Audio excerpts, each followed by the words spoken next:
kwanza ni The Exorcist ya mwaka 1973. Nafasi ya pili ni Hereditary ya mwaka 2018. Nafasi ya tatu ni The Conjuring ya mwaka 2013.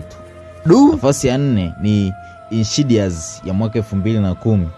Nafasi ya 5 ni It ya mwaka 2017. Hizi zinakamilisha zile 5 za kwanza ambazo zinatisha sana watu wanaozitazama au walishokwisha kuzitazama basi waliogopa sana. Nafasi ya 6 ni The Ring ya mwaka 2002. Bwana, mzigo huu unaosopoa. Nafasi ya 7 ni A Nightmare on Elm Street. Mzigo nao ni Kwere Kwech. Hii ni ya mwaka 1984. Nafasi ya 8 ni Paranormal Activity. Hii ni ya mwaka 2007. Nafasi ya 9 ni The Babadook ya mwaka 2014. Nafasi ya 10 ni Sinister ya mwaka 2012.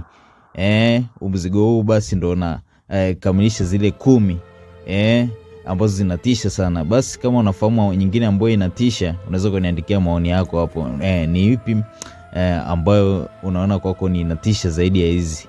Vivyo usahau basi kuzipata hizi movies zinapatikana online kabisa kwa namba za simu ziko hapo chini. Unaweza kunicheki na kutafuta mzigo wote kati ya hizi horror movie na wewe kaende kuogopa au katazame basi kwa namna gani hizi movies zinatisha.